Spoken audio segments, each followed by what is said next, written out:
Welcome back to Chapter 3, Structure and Bonding, Section 3.4, Giant Ionic Structure.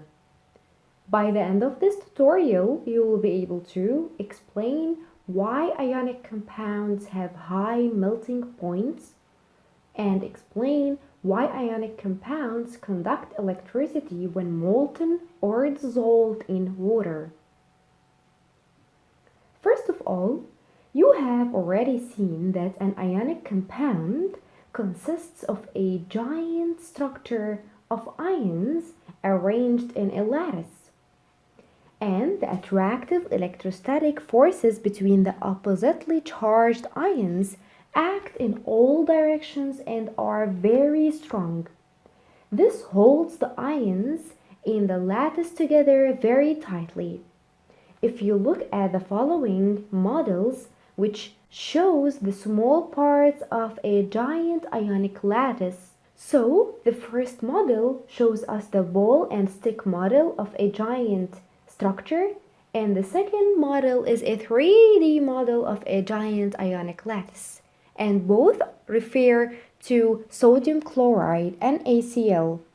The Na ions, they are the one in blue circles, and the Cl- ions, they are in the green circles. In reality, it takes a lot of energy to break up a giant ionic lattice. And there are a lot of strong ionic bonds to break. To separate the ions, you have to overcome all those electrostatic forces of attraction acting in all directions. This means that ionic compounds have high melting points and boiling points. So giant lattices, they are very hard to break down easily. Once you have supplied enough energy to separate the ions from the lattice, they become mobile, as you can observe here. Imagine you got sodium chloride, which is the salt that we eat, and you add it on top of a medium which is filled in water, as you can observe here in such a container.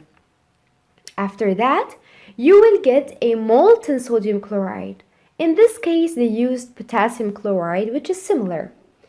So, the sodium chloride or the potassium chloride got molten. It means the lattice is broken. So it means that the ions are separated now from the lattice and they are mobile to move around.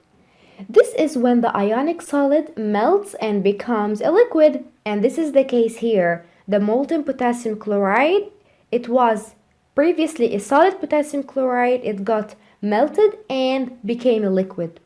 The ions now are free to move anywhere in this liquid, as we have shown in the red arrows to represent that the K+ ions and the Cl- ions are moving around.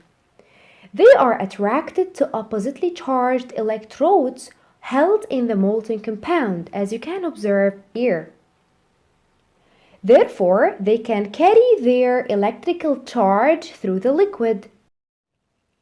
So, to summarize, if we have an ionic solid lattice, the ions inside it are fixed in position and they only vibrate but cannot move around.